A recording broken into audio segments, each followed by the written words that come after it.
บายดีพ่อแม่พี่น้องสุกคนจากตำรวจส่วนอยู่ต่างแดนโอ้มื้อนี้อากาศดีเลยใส่แว่นตาอย่างดีแว่นตาบ่แม่นมาอย่างไดพ่อแม่พี่น้องมานั่นน่ะเฮ็ดบาร์บีคิวนี่นอก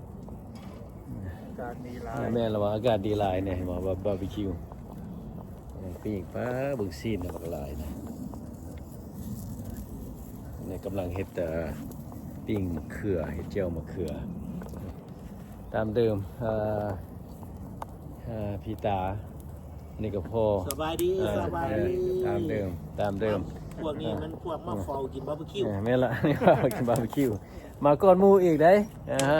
มาก่อนหมู่อีกเพิ่นมาตั้งแต่ 11 โมงพุ่นตัวนั่นน่ะว่าให้มาฟังความได้ลูกสาวเพิ่นบอกให้มาแต่เช้าเพิ่นก็มาแต่เช้าได้เพิ่นมันมาเป็นแล้วเว้ย ไหนเป้ มีสองตัวนี้มีสอง มีสอง ตัวในหันเขาหันจับก่อนนะหันเขาเฮ็ดให้มันสอด เนาะ ยิ่งให้มันสอดเขาน็อตทั้งนี้เขา ท่าไหนมันท่านคือบ้านเมืองลาวเขาบ่ได้นี่น่ะท่านนี่นะใส่ท่านเหมือนท่านอเมริกาเด้ ของเจ้ากับแบบนี้บ่นะ บ่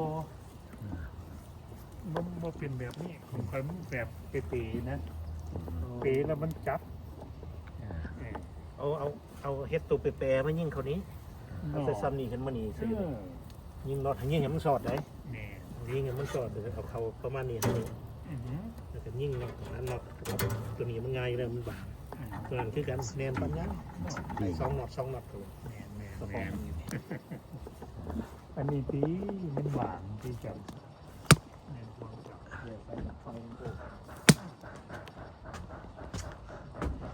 นี่มันเมื่อครบมือแต่งงาน Happy Anniversary ตำรวจสุวรรณกับนางน้ำทิพย์ Happy Anniversary สบายดี สบายดีอ่ะสบายดีมาเด้อมากินข้าวกันเด้อพี่น้องเด้อมาดูอาหารก่อนนี่นะอาหารหลายคนๆอีกแล้วเด้อมาเด้อมีเกี๊ยวสี ไทยลูก เกี๊ยวปุ้นพัก ข้าวปุ้นข้าวปุ้นเบิ่งข้าวปุ้นนางน้ำทิพย์เด้อหม้อข้าวปุ้นนางน้ำทิพย์ไปพี่น้องข้าวปุ้นนะเอาเบิ่งอันน่ะมะเขือปิ้งมะเขือเบิ่งให้เด้อข้าวปุ้นนางน้ำทิพย์มันใหญ่เชิญชาวบ้านมากิน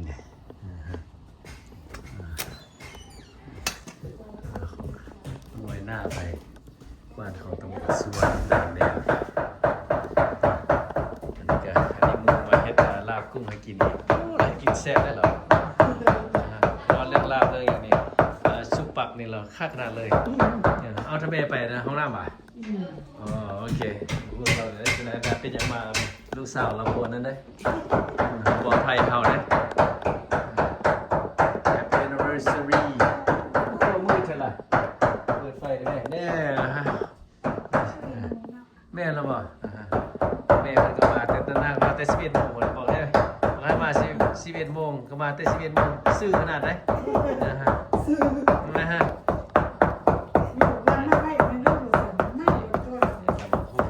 เตรียมไว้ เพิ่นก็บอกอยู่นะเอาเสาได้มาสั่นเสาสุดแล้วนี่ เศร้างั้นอะไรมันบอก มูนี่ก็ฟังความขนาดเลยมาเบิ่งตัวปิ้งกันไม่นึงเลยใส่ซีตา เนี่ยหัวคน เมียเพิ่นหัวขอนอยู่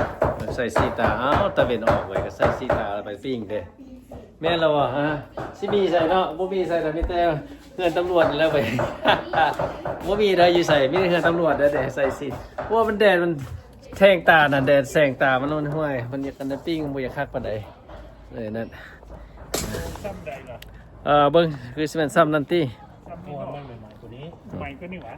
ไม่ เราอยากให้มันดำดิ เขาอยากให้ดำอ่ะโอเค คอยลาบกุ้งแบบ เห็นบ่แดด ลาบกุ้ง แดดซ่อมามันต้องใส่แว่นตามันอย่างนั้น นี่ทั้ง มาเด้อพ่อพี่น้องมากิน โอ้เฮ็ดเนี้ย มากินน้ำกัน ที่ อันนี้ไปมาซ่องตำรวจซ่อง YouTube ตำรวจขอบใจสุคนที่มาสนับสนุนก็บ่ได้เข้ามาโดนละอังเธอโดนกระทายทีนึงอังเธอก็บ่ได้ทาย ตัวนี้มัน น้องบ่ได้ทายเลยเนาะขอโทษขออภัยชีวิตอยู่อเมริกาเป็นจังซี่ล่ะบางเทื่อก็ไปนะบ่มีเวลาไปสอนคนแล้วก็ไปเป็นไปสวด สวัสดเนาะจังซี่ล่ะ มันมีหลาย อยู่สหรัฐอเมริกา Happy Anniversary แค่นี้เท่านั้น Happy Anniversary เกิดว่าเลยได้กินแบบนี้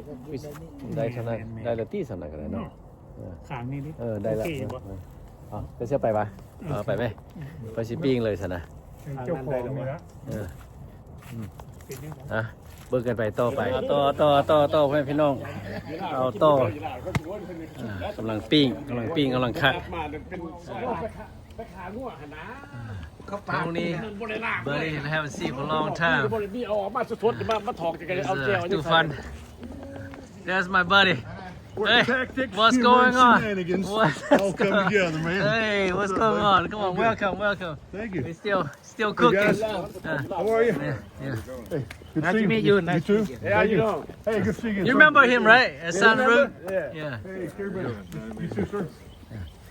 You go last I'm night? not going to interfere with the cook. Yeah. You interfere him, they gonna eat. Enjoy. Yeah, he just filled in because the real cook is, take a break. Am I the first one here? You're the first one from our group, yes. Okay, Yes, okay. but you know the drill. I do. Yeah. Let me get. deep. That's why you gotta go clean my eyes. There's plenty of meat. Yeah. Plenty of meat. Yeah. Yeah. Not like back in the day, you know. ต่อ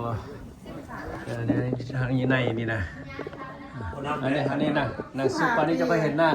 ปานนี้จะไปเห็นหน้าปานนี้จะไปเห็นหน้าไปเราไปเล่นตามคนไฮโซดอกเดียวนี่เราไม่มาหาอ้ายหานั่งละ โอ้ยโมเมนต์บริการไฮโซนะต้องมีธรรมดาเลยไฮโซ เราไปหาแต่ไฮโซอันนั้นมีอันน่ะเซียวเวียดนั่นก็ได้ ก็จะรู้แพ้เธอ อันนั้นมาได้ใส่แล้วนะ เขาเสียผูกกัน อ๋อเอาคือเปลี่ยนไปเปลี่ยนมาเนาะ ร่างก็พอใจ แม่สบาย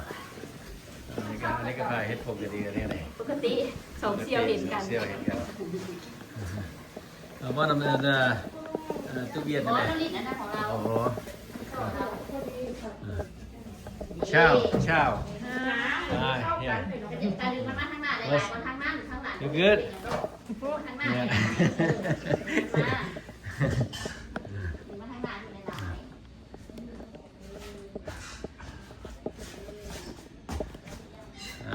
ของกินป้าที่เจ้าในตู้ดำเดี๋ยวตะกี้เราพวกเดี๋ยวนี้เราบริจาคนั้นเราเดี๋ยวเรารีทายแล้วเราว่าเรามีที่มามีที่กินที่เสื้อตะกี้เราคุกพุ่นแหละเราเปลี่ยนให้ผู้ใหม่เด้อเราอ่ะโอ้ยแม่เราเนาะ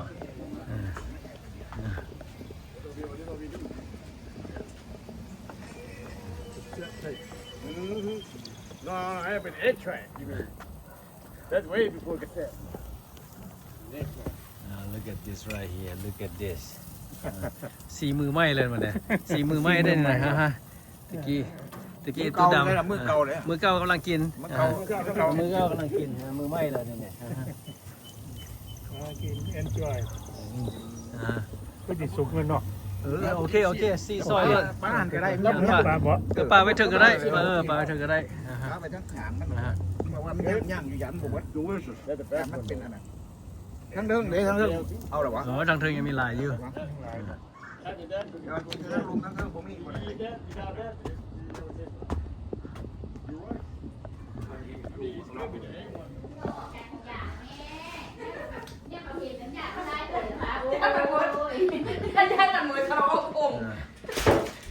ปวดว่ามันก็ไปโซ่เองรถอะไรมันซื้อไปเรียนที่แถว แม่นวะ เขามิเซอร์เลยดิมันจะเกิดอะไรมันไปโซ่เองมัน แม่ละโอ้คักได้นะ เอาเองรถนะ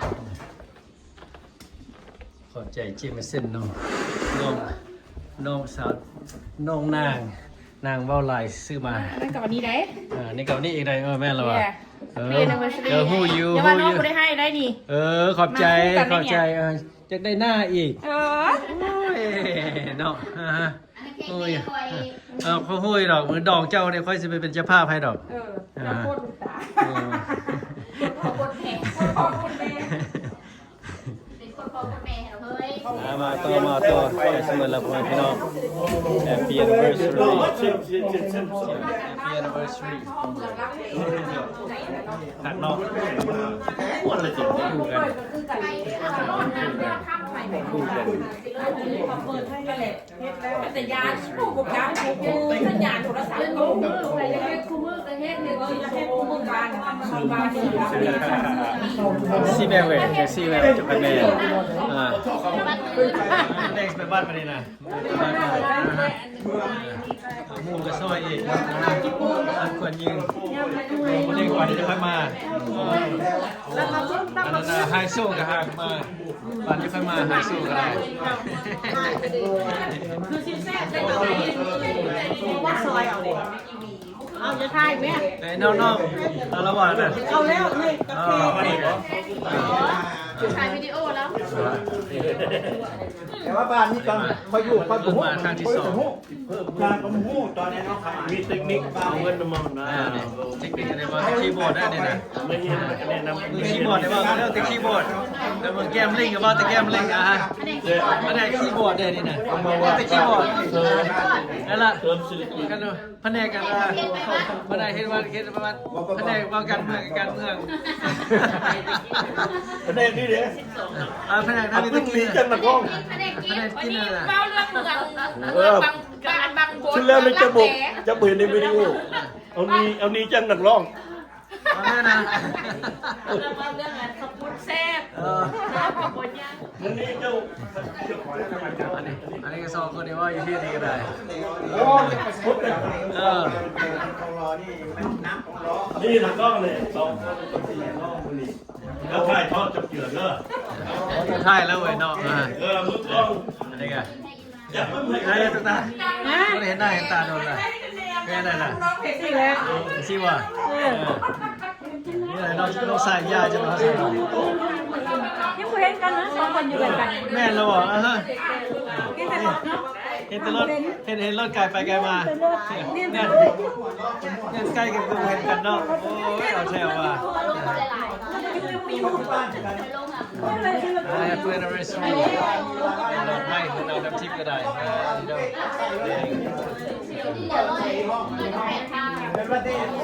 เจอกันพ่อแม่พี่น้องขอขอบใจจากตำรวจส่วนต่างแดน Happy Anniversary ของตำรวจส่วนและนางน้ำทิพย์เจอกันที่หน้าขอขอบใจชุกุชุกคนที่เข้ามาซ่อมมาผู้ชมเข้ามาเป็นHappy Anniversary ของตำรวจส่วนเด้อสวัสดี